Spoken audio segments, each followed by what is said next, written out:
ఈరోజు దేవుని వాగ్దానం మత్తయి 13:47. ఇంకనూ పరలోక రాజ్యము సముద్రంలో వేయబడి నానా రకములైన చేపలను పట్టిన వలను పోలియున్నది. వల నిండినప్పుడు దానిని ఒడ్డుకు లాగి అచట కూర్చుండి మంచి చేపలను బుట్టలో వేసి పనికిరాని వారిని పారవేయుదును. ప్రార్థించుకుందాం. ప్రభువా, నీ పరలోక రాజ్యము సముద్రంలో వేసిన వల వలెగా ఉన్నదని చెప్పిన వాక్యము ద్వారా మాకు బోధించుచున్నాము.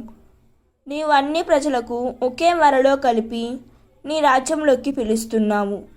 ప్రభు, మేము నీ రక్షణను పొందిన మంచి వాళ్ళుగా ఉండి నీ చిత్తానికి అర్హులమయ్యే జీవితం గడపాలని ప్రార్థించుచున్నాము. మా జీవితమును పరిశుద్ధపరచుము. చెడు దూరమై మంచి పనులు చేయనట్లు సహాయపడుము.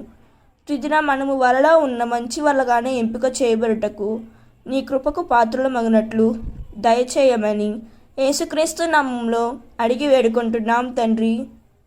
ఆమేన్. God bless you.